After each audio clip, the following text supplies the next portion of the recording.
Part 27. Kinabukasan nang makita ni Lucas ang balita ay hindi niya maiwasan na mamula ang kanyang mukha dahil sa sobrang galit niya. Agad na tumabi si Kian sa kanya at hindi ito nang ahas na huminga. Ang balita ay mabilis na kumalat sa internet. Napakuyom ang kamay niya habang nakatitig at binabasa ang mga kabi-kabilang artikulo hinggil sa kanya. Kahit saan siya mapadpad ay patuloy na kumakalat ang balita na para bang kabute na nagsusulputan pagkatapos ng malakas na ulan.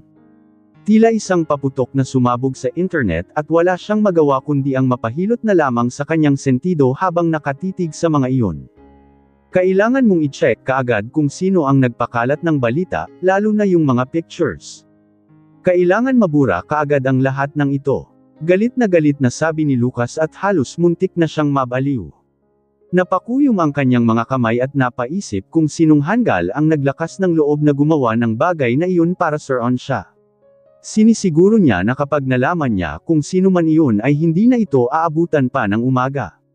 Pagkatapos kumain ni Annie ay hindi niya namalayan na nakatulog pala siya, pagkagising niya ay agad niyang dinampot ang kanyang cellphone upang tingnan sana kung anong oras na ngunit agad na nanlaki ang kanyang mga mata nang makita niya ang nag-pop up sa notification bar niya mula sa internet. Isa iyong balita at noong inopen niya ito at kaagad na sumakit ang ulo niya at pakiramdam niya ay sesabog na ng mga oras na iyon. Hindi na siya nag-isip pa at agad niyang tinawagan si Lucas. Alam niya na kaagad kung sino ang nagpakalat ng balitang iyon sa internet ngayon dahil ang mga larawan na nakalagay doon ay pamilyar sa kanya. Iyon ang mga larawan na ipinakita sa kanya ng kanyang ama. Ilang sandali pa ay mabilis na nagring ang tawag at hindi nagtagal ay sinagot rin naman nito kaagad ang kanyang tawag. Hindi na siya nagpaligoy-ligoy pa at kaagad na nagtanong rito. Nabasa mo na ba ang balita ngayon? Napapalunok na tanong niya rito. Sa tingin mo, balik nitong tanong sa kanya at napakalalim ng boses nito. Tungkol ito sa iyo at tumigil siya dahil hindi niya alam kung ano ang sasabihin niya rito. Muli siyang napalunok nang wala sa oras. Galit ka ba? Tanong ni Annie rito at huli na para baguhin pa niya ang tanong niya rito. Natahimik naman ito sandali at tila ba nag-iisip. Narinig niya rin ang paghugot nito ng malalim na buntong hininga bago ito sumagot. Sino ba naman ang hindi magagalit? Siyempre galit na galit ako. Malamig na sagot nito sa kanya. Habang kausap ni Lucas si Annie ay pinilit niyang pigilin ang kanyang emosyon at pilit niya ring ikinalma ang kanyang galit sa abot ng kanyang makakaya. Hindi ito umimik ng ilang segundo hanggang sa muli niya ulit narinig ang boses nito. Paano kung mahanap mo ang taong nagpakalat ng balitang iyon? Tanong sa kanya ni Annie. I'll sue him or her for harming my reputation of course. And the rest ay bahala na ang lawyer ko, sisiguruhin ko na hindi na siya makakalabas pa ng kulungan. Mabilis na sagot ni Lucas rito. Nang marinig naman ito ni Annie ay lalo siyang nabalisa. Bagamat matagal na niyang inaasahan na tiyak na hindi titigil si Lucas hanggang sa hindi mapanagot ang gumawa ng bagay na iyon ay hindi niya inaasahan na aabot ito hanggang sa puntong maipakulong nito ang gumawa. Nang umalis ang kanyang ina, sinabi nito sa kanya na kung talagang may magawa mang hindi tama ang kanyang ama, basta hindi naman ito masyadong malala ay dapat niya raw itong iligtas. Iyon ang kabilin-bilinan sa kanya ng kanyang ina. Ito ang huling hiling sa kanya ng kanyang ina kaya paano niya itong hindi susundin. Isa pa, kahit papano ay ito pa rin ang kanyang ama kahit na pagbali-bali Catherine man ang mundo, dahil kahit na anong mangyari ay mas malapot pa rin ang dugo kaysa sa tubig. Hindi niya alam kung ano ang gagawin niya ng mga oras na iyon. Ano kaya ang sasabihin ni Lucas kapag sinabi niya na ang nagpakalat ng balitang iyon ay ang kanyang ama, mabago kaya ang desisyon nito? Bigla siyang nag-imagine na nasa kulungan na ito, kung ano ang magiging buhay nito. Tama lang kaya na huwag na lamang niyang sabihin rito. Ngunit bigla na lamang napahawak si Annie sa kanyang tiyan, kung saan ay naisip niya bigla na may buhay nga pala doon at hindi lang isa kundi dalawa pa. Kung talagang makukulong ang kanya ama, ang magiging lolo ng mga anak niya at magkakaroon ito ng criminal record ay bak magkaroon din ito ng impact sa kanyang mga baby. Ito ay isang bagay na hindi niya maaaring payagan bilang isang ina. Huminga siya ng malalim at pagkatapos ay ibinukanyay ang kanyang bibig upang magsalita at sinabing, nalulungkot akong makita ang balitang ito Lucas pero, ang tatay ko ang may gawa ng bagay na ito. Pag-amin niya, napakagatlabi siya pagkatapos. Ano? Tandang padamdam. Ulitin mo nga ang sinabi mo. Agad naman itong sabi sa kanya. Sa kabilang banda ay talagang nagulat si Lucas sa narinig niya. Kung hindi pa niya narinig na sinabi ito ni Annie gamit ang sariling nitong mga labi ay baka isipin pa niya na mali ang narinig niya. Tama ang narinig mo, ginawa niya. Kahapon kasi ay nagpunta siya rito at sinabing palihim niya kayong kinunan ng larawan ni Trisha. Ang akala niya kasi ay nagloloko ka, kaya galit na galit siya. Naiinis siya dahil akala niya ay niloloko mo nga ako at concern lang daw siya sa akin kaya, tumigil siya at napakagatlabi ulit. Itinaboy ko siya pagkatapos niyang sabihin ang mga iyon at binalaan ko pa nga siya pero hindi ko inaasahan na, magagawa niya ang bagay na ito. Halos bulong na lamang nasabi ni Annie rito. Hindi niya rin malaman kung narinig ba ng malinaw ni Lucas ang mga sinabi niya. Bakit mo sinasabi ngayon sa akin ang lahat ng ito? Tanong ni Lucas sa kanya. Alam ko kasi na kahit hindi ko sabihin sa iyo ay malalaman at malalaman mo pa rin dahil sa mga koneksyon mo. Kayang-kaya mong malaman iyon nang walang kahirap-hirap. Sabi niya rito at pagkatapos ay muling nagsalita. Isa pa ay siya pa rin ang tatay ko. Kahit na hindi ko siya palaging nakakasama at pinabayaan niya ako noon ay hindi ko pa rin naman maaatim na panuurin siyang makulong na lamang basta. Dagdag pa niyang sabi rito. Ilang segundo itong hindi sumagot. Kaya labis-labis ang kaba niya ng mga oras na iyon. Iniisip niya kasi na baka hindi pumayag si Lucas sa pakiusap niya sa sobrang galit nito sa kanyang ama. So, tumawag ka sa akin sa pag-asang patawarin ko siya at palampasin ang ginawa, ganoon ba? Tanong nito, napalunok siya, ganon na nga, mabilis na sagot niya rito.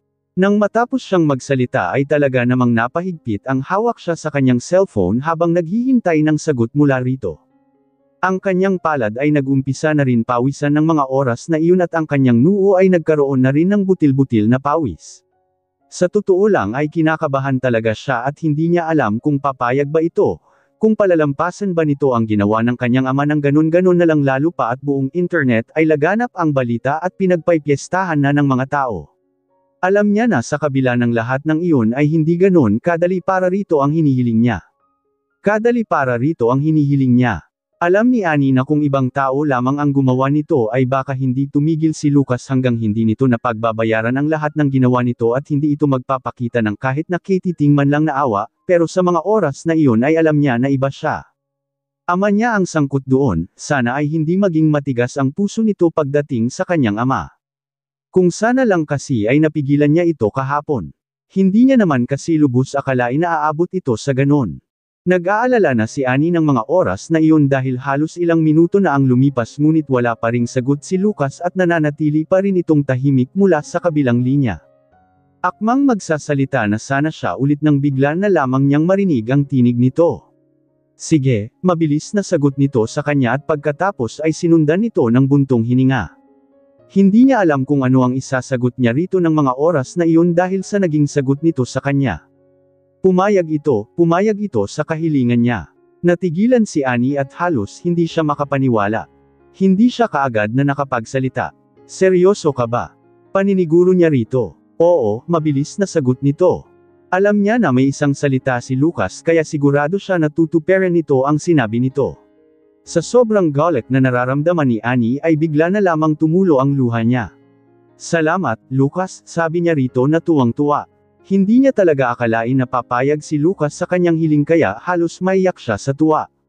Akala niya pa nga ay kailangan ng maraming pakiusap rito at naghanda na rin siya mga sasabihin niya at hindi niya akalain na hindi na niya magagamit ang mga ito.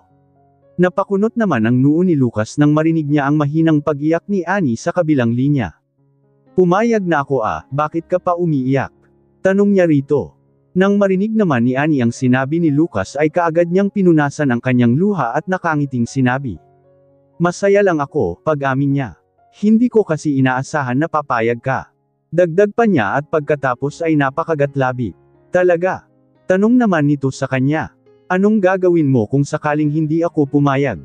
Biglang tanong nito sa kanya. Bigla naman siyang natigilan at napaisip. Ano nga kaya ang gagawin niya kung sakali? Siyempre ay gagawin niya ang lahat para mapapayag ito. Siyempre ay gagawin ko ang lahat para makumbinsi ka. Diretsang sagot niya rito. O siya sige na. Pumayag na ako kaya wala ka nang dapat pang ipag-alala. Sabi nito sa kanya at pagkatapos ay dali-dali nang nagpaalam sa kanya. Nang matapos ang kanilang pag-uusap agad niyang tinawagan ang kanyang ama. Samantala sa kabilang banda naman ay nang tumunog ang cellphone ng ama ni Annie ay biglang umahan ang tuwa sa dibdib niya lalo pa at nakita niya na ang anak niya ang tumatawag. Agad niyang sinagot ito na may ngiti sa mga labi. Mahal kong anak, nakita mo na ba ang balita ngayon? Anong masasabi mo? Napakaganda ng naisip ko hindi ba? Tuloy-tuloy na sabi niya rito at hindi na ito hinintay pa na unang magsalita dahil sa sobrang tuwa niya. Dahil sa ginawa ko ay malalaman ng buong bansa na si Lucas ay may asawa na at kung sakali mang makipaghiwalay talaga siya sa iyo at piliin ang babaeng iyon ay natitiyak kong isang napakalaking eskandalo iyon sa kanya dahil niloko kanya. Pag nagkataon na magdemanda ka dahil sa ginawa niya sa iyo at natitiyak ko na ikaw ang papaburan ng hukom dahil kasal kayo at maging ng mga tao na nakakaalam ng balitang iyon, hindi ba? Tuloy-tuloy na sabi nito sa kanya. Tapos ka na bang magsalita? Malamig na tanong ni Annie rito. Nang hindi ito sumagot ay mabilis siyang nagpatuloy sa kanyang pagsasalita.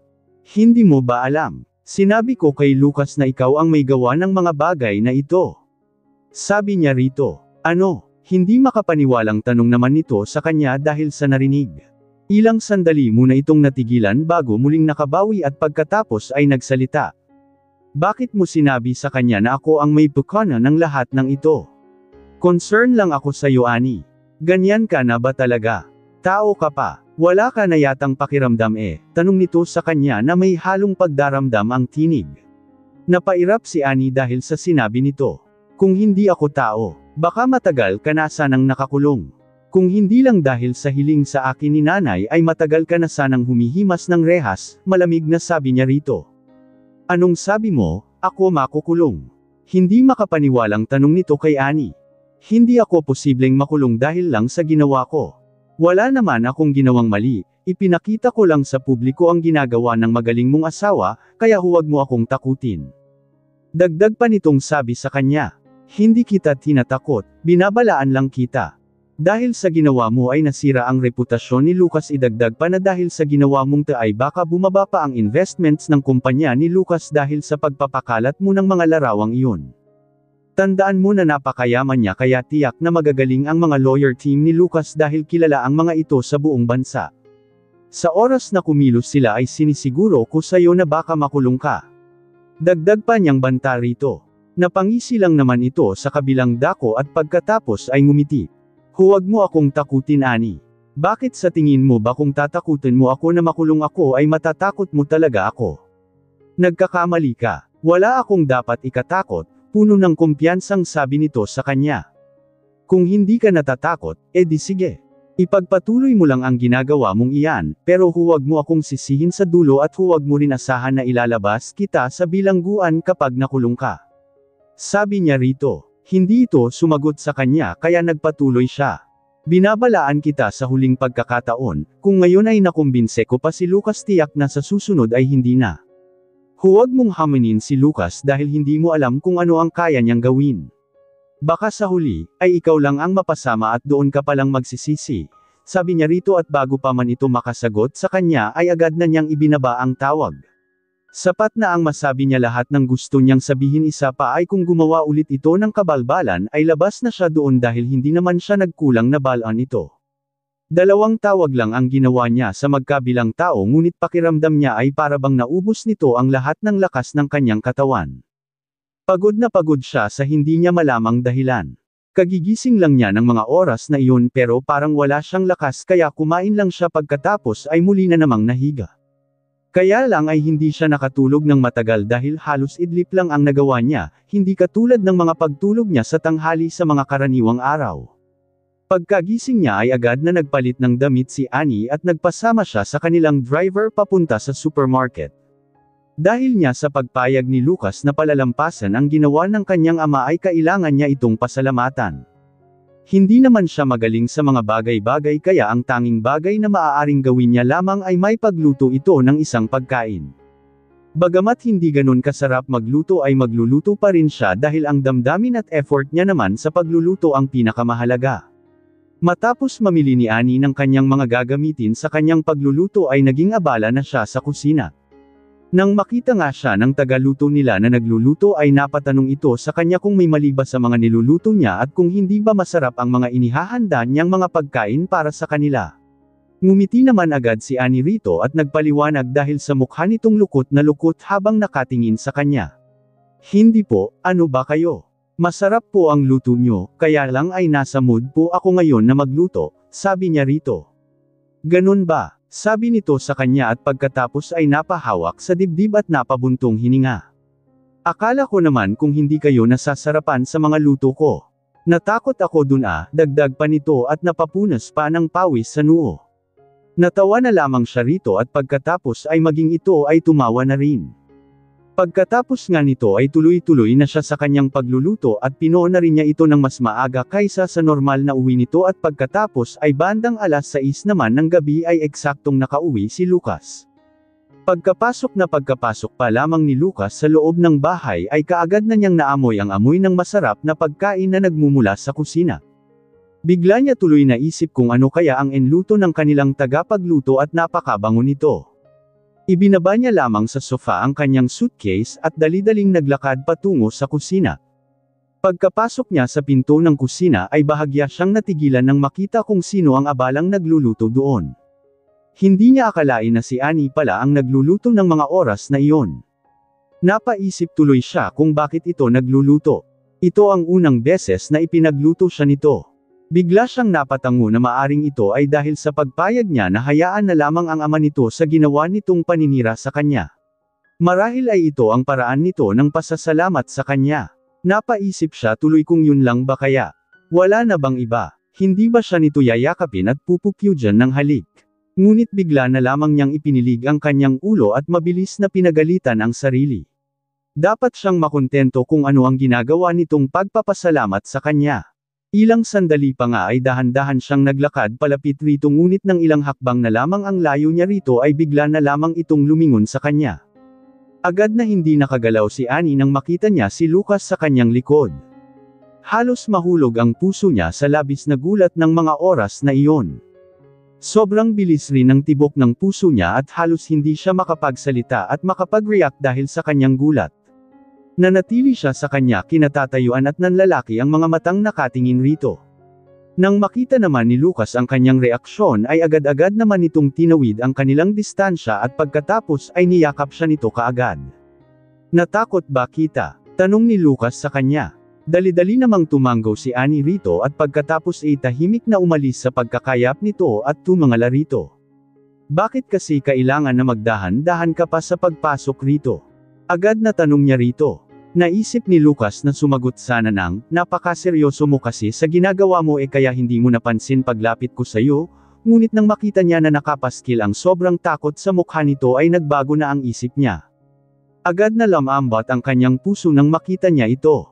Pasensya na, hindi ko naman alam na magugulatin ka pala, hindi ko na uulitin, sabi ni Lucas rito. Nang marinig niya ang sinabi nito ay bigla na lamang nakaramdam ng hiya si Annie at nagmadaling sinabi, hugasan mo na agad ang mga kamay mo at handa na ang pagkain, sabi niya rito. Mabilis naman itong tumanggo at sumagot. Okay, pagkatapos ay dali-dali na nga itong naghugas ng mga kamay. Hindi nagtagal ay tuluyan na nga siyang nakahain ng pagkain sa mesa. Ang mga niluto niya ay steak at pasta na ipinare sa ilan pang mga na western ulam. Western food, gulat na tanong ni Lucas sa kanya. Tumanggo si Annie rito. Parang mahilig ka kasi sa western food Sabi niya rito pero ang totoo ay medyo nagsinungaling siya. Gusto niya sanang magluto ng Korean food pero nang mag-search siya ng recipe ay nakita niya na napakaraming side dish na dapat ihanda at iba-iba rin ang mga seasonings na ginamit na ang ilan ay hindi niya naman lang kilala kaya iyon nag-western food na lamang siya at talaga namang nag-search pa siya ng pinaka-the best na pagluluto nito. Naisip niya kasi na ang steak ay kailangan lamang na iprito ng isang beses at may mga kagamitan naman sila sa kusina at kumpleto rin ang kusina ng pampalasa kaya iyon na lamang ang naisip niya para hindi na siya masyadong mahirapan pa. Nang makita ni Annie ang kanyang inahandang pagkain ay hindi niya maiwasang hindi makaramdam ng kasiyahan dahil sa matagumpay na pagluluto niya. Nakaupo na si Lucas sa harapan ng hapag at maging siya ngunit habang nakatitig siya sa mesa ay pakiramdam niya ay may kulang sa mga iyon.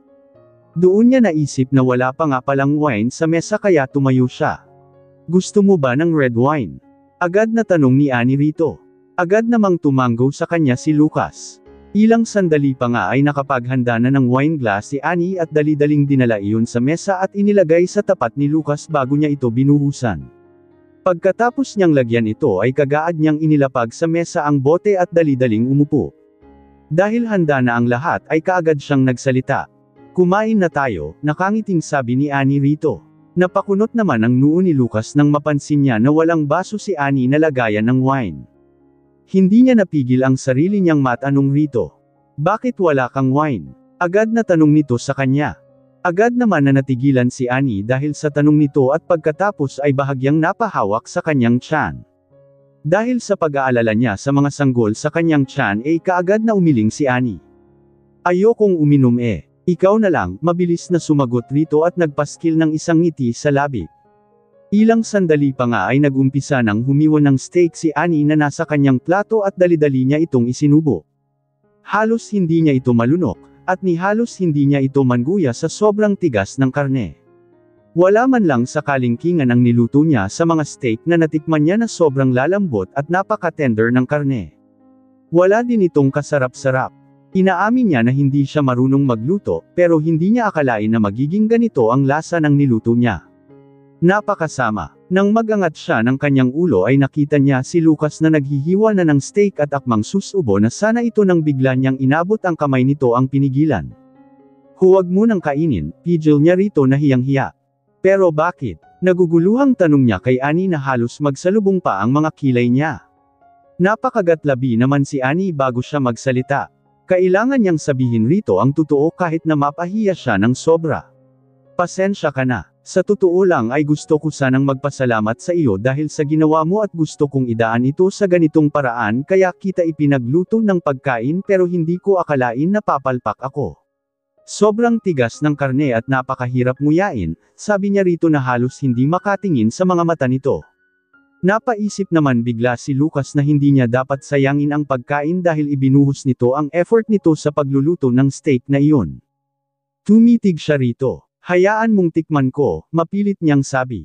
Ngunit pinigil pa rin siya ni Annie at halos hindi nito binitawan ang kamay niya.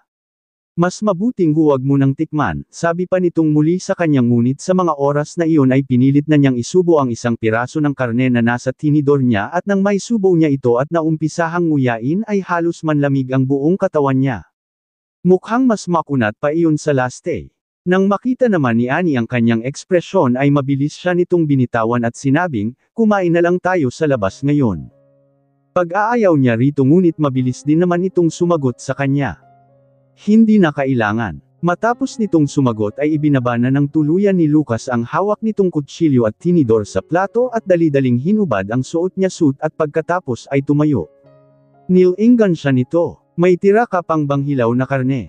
Tanong nito sa kanya. Hindi niya naman naiwasang hindi mabigla dahil sa tanong nito at pagkatapos ay mabilis na tumango. Marami siyang binili kanina at dalawa lang naman ang niluto niya kaya may natira pa. Pagkatapos niyang sumagot ay kaagad siya nitong nilapitan at hinayla patungo sa counter ng kusina at takang-taka siyang napatingin rito at hindi napigil ang mapatanong. "Bakit?" Salubong ang kilay niyang tanong rito. "Tulungan mo akong ilabas ang steak na tira mo kanina at maging ang pasta." Utos nito sa kanya. Napatitig naman siya rito nang marinig ang sinabi nito. Hindi siya makapaniwalang tumingin kay Lucas. "Ikaw ang magluluto?" Gulat na tanong niya. Kaagad naman siya nitong tinanguan. "Magluluto ka? Talaga ba?" Hindi pa rin makapaniwalang tanong niya rito. Dahil sa tanong ni Annie sa kanya ay nakaramdam siya ng kaunting lungkot sa kanyang puso dahil halos ayaw maniwala sa kanya ni Annie. Dali-dali niyang inililis ang kanyang suot na long sleeve hanggang sa kanyang siko at nilingan ito. "Huwag ka ng maraming tanong. Manood ka na lang at sundin lahat ng utos ko." Sagot niya rito. Katulad nga ng sinabi nito ay nanatili lamang na nakamasid siya kay Lucas at hinayaan itong magluto. Napakabilis ng ginawa nitong mga pagkilos at hindi katulad ng paghahanda niya kanina na halos inabot pa siya ng ilang oras samantalang ito ay wala pang isang oras ang inubos nito. Makalipas ang kalahating oras ay tapos nang magluto ni Lucas at inihain na nito sa mesa ang steak at ang pasta na niluto nito. Nang makita niya ang niluto nito ay halos gusto niyang lumubog na lamang sa kahihiyan dahil mas mukha pa itong presentable kaysa sa inihain niya rito kanina. "Tikman mo," sabi ni Lucas nang mapatingin siya kay Annie. Agad naman na umupo si Annie at pagkatapos ay dali-daling dinampot ang mga kubyertos. Naghiwa si Annie ng isang maliit na piraso at mabilis na isinubos sa kanyang bibig. Halos mapapikit siya ng malasahan ang lasa ng karne sa bibig niya. Grabe, napakasarap nito. Ninamnam niya ang bawat pagmuya niya at pagkatapos niyang lunukan ito ay nagmulat siya ng kanyang mata at nilingon si Lucas na nakatitig sa kanya, naghihintay ng sasabihin niya. Masarap, sabi niya rito, masarap lang. May himig na pagkadismaya ang tinig nito. At dahil doon ay dali-dali siya napakunot noo. Sa totoo lang ay napakasarap ng luto mo, pwede ko nang sabihin na pang first class restaurant na ito. Nakangitig sabi niya rito. Ewan niya na lang kung hindi pa masiyahan ito sa papuri niyang iyon. Nagtaas lang ito ng kilay sa kanya at pagkatapos ay dali-dali nang inumpisahang hiwain ang steak nito sa plato kaya maging siya ay naghiwa na lang din ng isang piraso ng steak at dali-daling isinubo sa kanyang bibig. Pagkatapos lamang lunukan ni Annie ang isang piraso ng karne at nagulat siya nang tumayo si Lucas at tinanggal ang plato niya at ipinalit ang plato nito kung saan ay pinagpira-piraso na pala nito ang steak.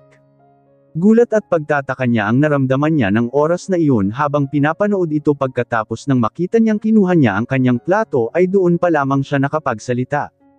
Bakit mo kinuha ang plato ko? Bawas ko na iyon, sabi niya rito. Ano naman? Patay mali siyang tanong nito sa kanya. Pagkatapos nitong sabihin iyon ay dali-dali itong umupo at humiwa ng isang piraso sa steak niya kanina at isinubo. Nanlalaki ang mga mata niyang napatingin rito. Pero iyon lang ang tanging nasabi niya. Pero sa totoo lang ay gustong-gusto niyang sabihin na okay lang naman at syempre ay hindi niya maiwasang kiligin dahil talagang pinagsisilbihan siya nito. Hindi na lamang siya nagsalita pa at kumain na lang din ng tahimik hanggang sa matapos silang kumain. Pagkatapos nilang kumain ay nagpresenta si Lucas na maghugas ng pinggan at ayaw niya sanang pumayag dahil ito na nga ang nagluto para sa kanya ngunit nakipagtalo pa ito sa kanya kaya at natalo siya kaya wala na siyang nagawa kundi hayaan ito. Pumunta na lamang siya sa sala at naupo sa sofa pagkatapos ay binuksan ang telebisyon. Abala siya sa kanyang pinapanood nang biglang may tumunog na cellphone at nanggagaling iyon sa suitcase na nasa tabi niya. Nasisiguro niyang pag-aari ito ni Lucas. Dahil sa kanyang kyersyosidad ay dali-dali niyang binuksan ang suitcase at tiningnan kung sino ang tumatawag. Nakita niya na ang nakalagay sa caller ID ay si Trisha. Kung dati ay iniiwasan niya ito at ayaw niyang makausap ito, nang mga oras na iyon ay hindi niya alam kung ano ang pumasok sa isip niya pero sinagot niya ang tawag nito. Sa kabilang banda nang makita ni Trisha na sinagot ni Lucas ang tawag niya ay tuwang-tuwa siyang inilagay ito sa kanyang tenga at dali-daling nagsalita. Lucas, buti sinagot mo na rin sa wakas ang tawag ko, hindi ito si Lucas, ako ito si Annie. Mabilis niyang sabi rito at dali-daling pinatay ang tawag. Ilang sandali pa nga ay tuluyan nang natapos sa paghuhugas ng plato si Lucas at umupo sa kanyang tabi. Sa sandaling iyon ay nag-e-enjoy siya sa kanyang pinapanood. Light comedy kasi ang tema ng pinapanood niya ngunit makalipas ang kalahating oras ay bigla na lamang nag-iba ang takbo ng panood. Sa halip na maging ketitawan ito ay bigla na lamang napunta sa isang sitwasyon ang mga bida at napilitan silang mag-aminan ng kanilang mga feelings. Ilang sandali pa ay nagtitigan ang mga ito hanggang sa tuluyan na silang naghalikang dalawa. Akala niya ay simpleng halikan lamang iyon ngunit bigla na lamang naging mapusok ang mga galaw ng lalaking bida at naglakbay na ang mga kamay nito sa iba't ibang parte ng katawan ng babae. Sa puntong iyon ay tuluyan nang namula ang mukha ni Annie. Lalo na nang maisip ni Annie na nakaupo sa tabi niya si Lucas at nanonood rin. Hindi niya alam kung anong mararamdaman niya ng mga oras na iyon. Baka mamaya ay isipin nito na sinadya niya na ilagay doon ang panood. Hiyang-hiya siya ng mga oras na iyon. Hindi niya naman kasi lubos akalain na magiging ganoon nga ang takbo ng panood.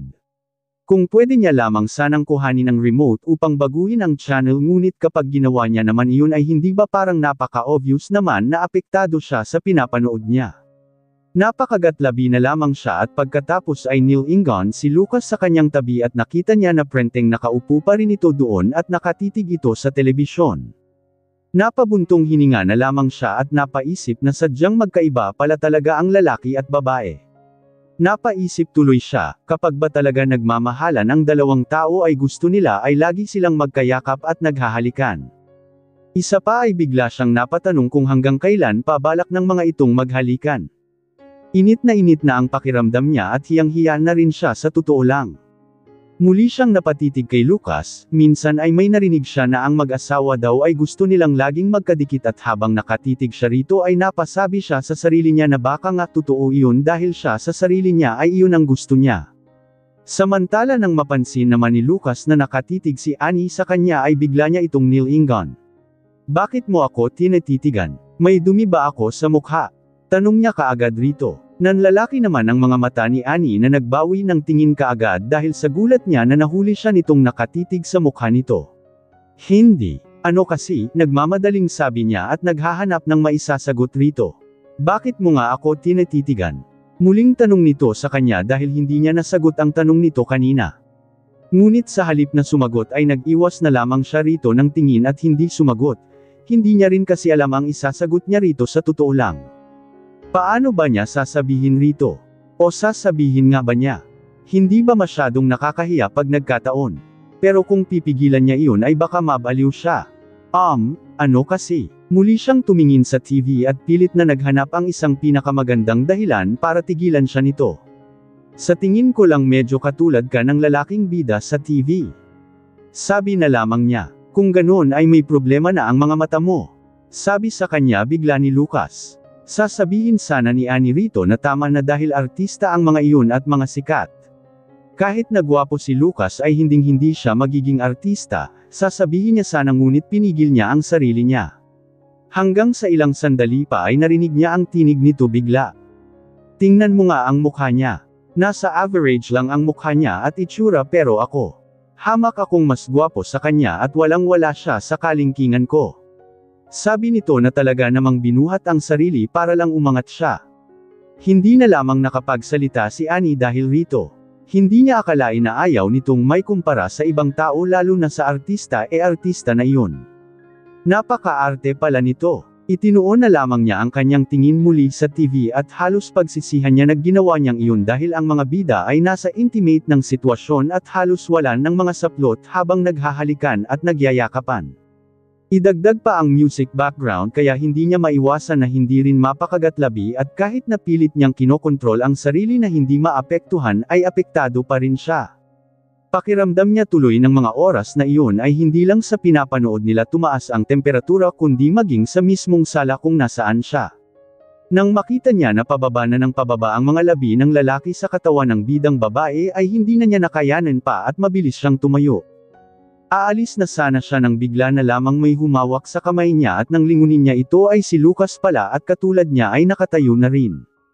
Aalis ka na. Bakit? Tanong nito sa kanya. Napalunok siya bigla at hindi alam kung paano niya ba sasagutin ang tanong nito. Ano kasi? Muli siyang napalunok at naghahanap ng isasagot rito. Dinilaan niya ang kanyang kulay rosas na mga nalabi at sumagot rito. Nauuhaw kasi ako, pupunta ako sa kusina at kukuha lang ng tubig. Mabilis na sagot niya rito. Hinayla siya pabalik ni Lucas paupo sa sofa. Kaya napatingala siya rito na punong-puno ng pagtataka. Ako na ang kukuha, umupo ka na lang dyan, sabi nito sa kanya. Nang mga oras na iyon ay hindi niya alam kung ano ang magiging reaksyon niya dahil naguguluhan talaga siya. Bakit parang ayaw siya nitong patayuin doon at nagpresenta pa talaga ito na lang ang kukuha ng tubig niya. Habang naghihintay kay Lucas ay wala ng lakas ng loob si Annie na lumingon pa sa TV at tingnan kung ano na ang nangyayari sa pinapanood nila. Pero hindi nga siya tumingin sa TV ngunit napakalakas naman ng sounds nito kaya wala pa rin iyong epekto, kulang na lamang ay takpan niya ang tenga niya. Pulang-pula na ang mukha niya ng mga oras na iyon dahil sa sobrang hiya niya sa totoo lang. Pakiramdam niya nga ay hindi na lamang ang pisngi niya ang nag-iinten kundi maging ang kanyang punong tenga at maging ang buong katawan na niya. Init na ang pakiramdam niya. Hanggang sa ilang sandali pa ay sa wakas dumating na si Lucas dala ang isang basong malamig na tubig. Bago pa man ito maiabot sa kanya at makapagsalita, ay siya na mismo ang umabot nito sa kamay nito at dali-daling ininom at sa isang iglap ay naubos na niya kaagad ang tubig na laman ng kanyang baso. Dahil sa pagmamadali ni Annie sa pag-inom ng tubig ay hindi nito naiwasan na may tumulo sa bibig nito hanggang sa unti-unti itong tumulo patungo sa payat at maputi nitong leeg. Napatitig si Lucas sa mga patak ng tubig na bumabagsak mula sa bibig nito hanggang sa leeg nito at tila nag-slow motion pa ito na at naisip niya na napaka-sexy nito habang lumulunok ng tubig. Ilang sandali pa nang ay bigla na lamang naramdaman ni Lucas na init na ang kanyang siya at hindi niya napigila ang sarili na ilang beses lumunok habang nakatingin rito. Napaiwas siya ng kanyang tingin rito bigla at pilit na pinapatay ang apoy na unti-unting sumisiklab sa buong pagkatao niya. Pinilit niyang kontrolin ang sarili niya sa kabila ng pagnanasang umaahon sa pagkatao niya. Ngunit naramdaman niya na habang pinipilit niya itong pigilin ay mas lalo pa itong tumitindi. Agad na namungay ang kanyang mga mata at muling napatitig kay Annie. Sobrang init ng katawan niya. Ilang sandali pa ay ibinaba na nga nito ang baso sa harap nito at pagkatapos ay malalim itong napahinga. "Salamat," sabi nito sa kanya. "Nauuhaw ka pa ba?" tanong ni Lucas sa kanya bigla. "Hindi na, salamat," sagot nito sa kanya na ipinagpasalamat niya. Handa niya pa sana itong kuhanan ng isa pang basong tubig kung sinabi nito na nauuhaw pa ngunit hindi naman na ang isinagot nito sa kanya. Nang marinig niya ang sagot nito ay agad niyang hinawakan ang kamay nito at hindi na makapaghintay pa na umakyat sa kanilang silid. "Lucas, ano bang ginagawa mo?" Nagtatakang tanong ni Annie at pagkatapos ay halos hindi makahabol rito. Kulang na lamang ay madapa na siya dahil sa bilis ng paglalakad nito. Ang kinakatakot niya ay baka masabsab siya. Idagdag pa na hinihila siya nito pataas ng hagdan. "Dahan-dahan lang Lucas, baka madapa ako," sabi ni Annie rito ngunit hindi ito naman ito nakinig sa kanya at nagtuloy-tuloy pa rin sa paghila sa kanya. Ilang sandali pa nga ay tuluyan na itong tumigil sa tapat ng kanilang silid at dali-daling hinayla siya papasok ng silid. Pagkasara nito ng pinto ay mabilis siya nitong idiniin sa likod ng pinto. Nanlalaki naman ang mga mata niyang napatitig rito. Nalilito kung ano ang balak ni Lucas sa kanya. "Init na init ako," bulong nito na namamaos ang tinig at habang nakatitig sa kanyang mga mata. Napalunok naman si Annie dahil rito at halos pabulong na sumagot. "Kung ganoon, babuhusan kita ng tubig," sabi niya rito. "Hindi na kailangan," sagot naman nito sa kanya at pagkatapos lamang nitong magsalita ay kaagad itong yumuko at hinalikan siya sa kanyang mga labi. Nanlaki ang mga mata ni Annie na nakatitig sa kanya at halos hindi makapaniwala. Nagmamadali itong hinayla siya sa taas hindi dahil sa may gusto itong iutos sa kanya kundi dahil lang sa gusto siya nitong halikan. Kung hindi lang dahil sa pinto na sinasandalan niya ay baka kanina pa siya humandusay sa lupa, dahil tila nanlambot ang kanyang mga tuhod nang maisip niya iyon. Nang humiwalay ito sa kaye ay agad niyang nakita ang mga mata ni Lucas na kasing pula ng dugo at punong-puno ng pagnanasa. Idinikit nito ang noo sa kanyang noo at pagkatapos ay nagtanong. "Natatakot ka ba?" tanong nito sa kanya. At pagkatapos ay marahan nitong pinulot gamit ang kanyang mga daliri ang mga buhok niya na nahulog sa kanyang noo at inilagay sa kanyang tenga. Pagkatapos ay bigla na lamang nitong hinaplos ang kanyang pisngi ng dahan-dahan. Napakabanayad ng haplos nito at punong-puno ng pag-iingat. "Pinapangako ko na hindi ako magiging marahas at magiging mas maingat ako," sabi nito sa kanya na punong-puno ng sinseridad ang tinig. Hindi nagsalita si Annie at nanatili lamang na nakatitig sa mga mata ni Lucas. Habang nakatitig siya rito ay alam niya na hindi niya kayang labanan ang damdamin niya kohan na ano pa ang gawin niya. Kahit na paulit-ulit siya nitong sinaktan ay hindi niya pa rin kayang tiisin ang lalaking nasa harapan niya.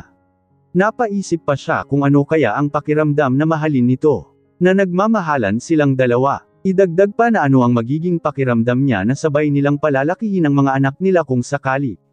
Lahat ng iyon ay naisip niya ng mga oras na iyon. Ngunit habang inaalala niya ang mga araw at gabi na sinaktan siya nito ay naisip niya na dapat ay sumuko na siya noon pa. Ilang beses na rin niyang sinabi sa sarili niya na kakalimutan na niya ito dahil sa lahat ng pananakit nito, ngunit hanggang sa mga oras naman na iyon ay hindi pa rin siya natututo. Annie, huwag ka nang umasa na magagawa mo iyon. Aminin mo na lang kasi na mahal mo siya, mahal na mahal ng sobra. Pagalit niya sa kanyang sarili. Noong una niyang makilala si Lucas ay agad na niyang nadama na gusto niya ito at mula noon ay ito na nagsilbing ilaw niya sa kanyang mundo at nagbigay ng lakas niyo noong mga panahong hindi na niya alam kung ano ang gagawin niya at kung saan papunta ang buhay niya. Kalaunan nito ang nagligtas sa kanya. Dahil sa pagpapakasal niya rito ay nakalayo siya sa kanyang ama na walang pakialam at walang ibang ginawa kundi ang mag-inom at magsugal. Idagdag pa na simula noon ay wala na siyang ibang inintindi pa, hindi na niya pinroblema pa ang damit mga pagkain niya sa araw-araw. At maraming tao ang naiinggit sa kanya. Pero ngayon ay hindi niya kayang pigilan ang damdamin niya rito. Hindi niya kayang tanggihan ito. Itinaas niya ang kanyang ulo at sinalubong ang mga mata nito. Pero hindi pa ako naliligo, sabi niya rito. Ako nang bahala doon. Liliguin na lang kita, sagot naman nito kaagad sa kanya at pagkatapos ay dali-dali na siya nitong binuhat patungo sa banyo. Ilang sandali pa nga ay inumpisahan na siya nitong tanggalan ng damit at bawat parte ng katawan niya na lumilitaw sa mga mata nito ay pinapadaan nito ng labi nito. Wala siyang ibang marinig sa buong banyo kundi ang marahas niyang paghinga at tanging ang pagtulo ng tubig mula sa gripo. Mula sa gripo. Hanggang sa tuluyan na nga siya nitong natanggalan ng damit at inumpisahan na siya nitong paliguan ng mga halik. Hindi na niya namalayan pa kung paano siya nakarating sa kama pagkatapos at nang lamapat ang likod niya sa malambot na kama ay tuluyan na nga siyang hinayla ng antok. Nang magising siya ay agad niyang naramdaman na ang kanyang buong katawan ay masakit. Pagkamulat niya rin ng kanyang mga mata ay agad niyang nakita si Lucas na nakahiga sa kanyang tabi. Napatitig siya sa gwapong mukha nito, sa matangos nitong ilong, sa perpekto nitong mga kilay at sa labi nito. Habang nakatitig rito ay wala siyang mahanap kahit na isa man lang nakapintasan rito. Habang nakatitig siya rito ay napakapayapa ng pakiramdam niya at napakasarap sa pakiramdam niya na gumising katabi ito. Sa mga oras na iyon ay bigla siyang naging mapaghangad at napaisip na hindi lang iyon ang gusto niya kundi gusto niya ding maramdaman ang pagmamahal nito. Lalo na ang pagmamahal nito sa magiging mga anak nila at panoorin ang mga itong lumaki. Ito ang pinakapangarap niya sa lahat. Ang makasama niya ito hanggang sa pagtanda nilang dalawa at hindi niya napigilan ang sariling haplosan ang mukha nito at pagkatapos ay mahinang bamulong sa kanyang isip. Napakalaking tao mo pero hindi kita mo-ari. Ang taong gusto ko sa maraming taon ay ikaw iyon at wala nang iba pa. Mabuti na lamang at hindi niya sinabi iyon dahil pagkatapos niya lamang sabihin iyon sa kanyang isip ay bigla na lamang nagmulat ng mga mata si Lucas at nagsalita ng mahina. Ikaw tinatitigan mo na naman ako, tukso nito sa kanya gamit ang namamaos nitong tinig dahil nga kagigising lamang nito. Agad na binawi ni Annie ang kanyang kamay at nag-iwas ng tingin. Ano bang sinasabi mo? Nag-i-imagine ka na naman, mabilis niyang tanggi rito para pagtakpan ang kanyang sarili. Talaga ba? Nang iinis na tanong nito sa kanya. Umagang-umaga ay nagawa pa nitong asarin siya. Oo naman, mabilis niyang sabi rito. Sabi mo hinawakan ni Lucas ang kanyang kamay at bigla na lamang nitong inilapit sa bibig nito at hinalikan. Kung ganun, sabihin mo sa akin ngayon kung sino ang mas gwapo, ako o ang lalaking bida sa pinapanood mo kagabi. Bigla-bigla nitong tanong sa kanya. Napakunot naman ang noo si Annie at biglang napabuka ang kanyang bibig upang sagutin ang tanong nito. Pag-isipan mo munang mabuti ang magiging sagot dahil pwede kitang parusahan sa magiging sagot mo. Sabi ni Lucas sa kanya na nagbabanta. Hindi naman naiwasan ni Annie ang hindi mapangiti dahil sa sinabi nito at pagkatapos ay napapailing na sumagot. Siyempre ang bawat lalaki naman ay may kanya-kanyang taglay na kagwapuhan. Mabilis na sabi niya rito. Hindi nagtagal ay gumapang ang kamay ni Lucas at mabilis siyang kiniliti nito at hindi niya napigilan ang sarili na hindi mapatawa, dahil sobrang lakas ng kilati niya lalong-lalo na sa parte ng kanyang tiyan. Dahil nga mukhang wala itong balak na tumigil ay agad siyang nagmakaawa rito dahil tawa siya ng tawa. Oo na, gwapo ka na at ikaw na ang pinakagwapo sa lahat, sumusukong sabi niya rito ngunit sa halip na tumigil ito ay nagpatuloy pa rin ito sa pangingilati sa kanya. Halos mapaubo na siya ng mga oras na iyon dahil sa sobrang kititawa niya. Lucas tama na, napahawak siya sa kanyang tiyan at pilit na pinipigil ang kamay nito.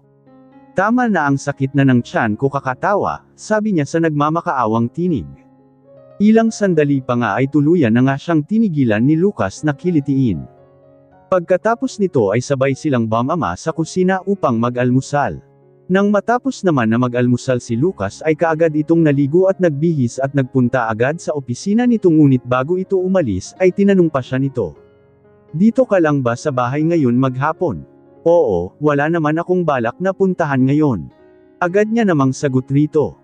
Nang mga oras na iyon ay hindi pa rin makapaniwala si Annie sa mga ikan-ikilos ni Lucas ng mga oras na ayon. Ibang-iba ito sa mga normal na araw at pakiramdam niya ay parang hindi ito si Lucas. Makalipas lamang ang 1 oras pagkaalis nito ay dumating naman si Kian sa kanilang bahay. Doon niya naintindihan ang lahat kung bakit nito tinanong kung nasa bahay lang ba siya maghapon. Uutusan pala nito si Kian na pumunta doon. Ma'am, pinapunta ako ni Sir Rito upang ibigay sa iyo ang maliit na regalo para sa inyo. Magalang na sabi ni Kian sa kanya na nakangiti. Bigla naman siyang napatingin sa likuran nito at doon niya nakita ang ilang malalaki at maliit na kahon na nasa likod nito at pagkatapos ay hindi niya naiwasang mapataas ang kilay habang nakatingin sa mga ito. Sigurado ka bang maliit lang na regalo ang ipinapabigay ni Lucas?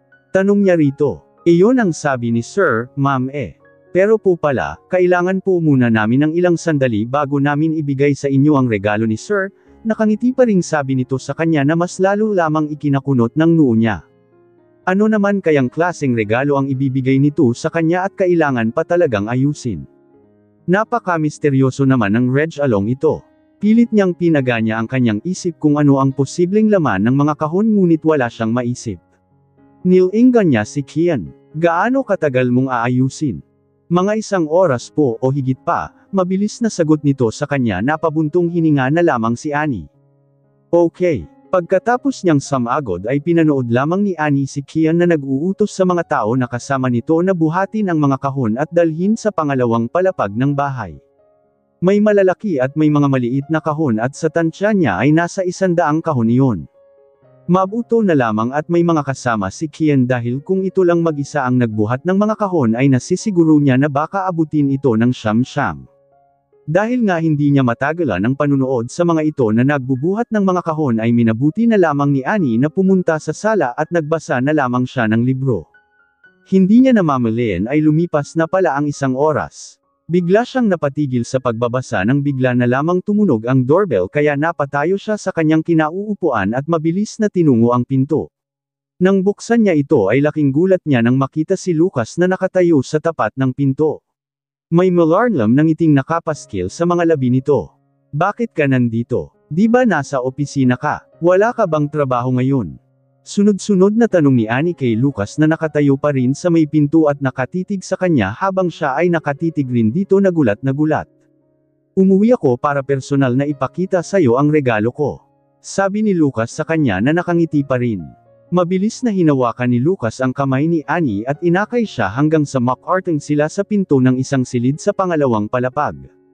Nilingan siya nito at pagkatapos ay sinabing, pumikit ka. Sabi nito sa kanya. Ano ba kasi yun? Tanong niya ngunit sinunod niya pa rin naman ang sabi nito at pagkatapos ay naramdaman niya na hawak-hawak nito ng mahigpit ang kanyang kamay. Ilang sandali pa ay hawak-hawak na ni Lucas ang kamay niya at marahang pinisil. Handa ka na ba? Tanong nito sa kanya. Dahil sa tanong nito ay hindi niya maiwasan talaga na hindi kabahan, ngunit sa kabila nito ay medyo excited rin siya.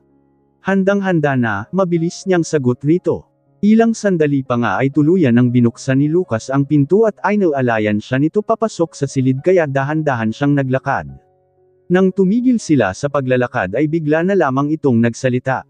Pwede mo nang buksan ang iyong mga mata, sabi nito. Pwede na. Mahina niyang tanong rito at pagkatapos ay unti-unti na niyang binuksan ang kanyang mga mata. Sa totoo lang ay natatakot siya na imulat ang kanyang mga mata dahil ayaw niyang masaktan at baka madismaya lang siya sa makikita niya. Kaya as in, sobrang bagal ng pagdilat na ginawa niya.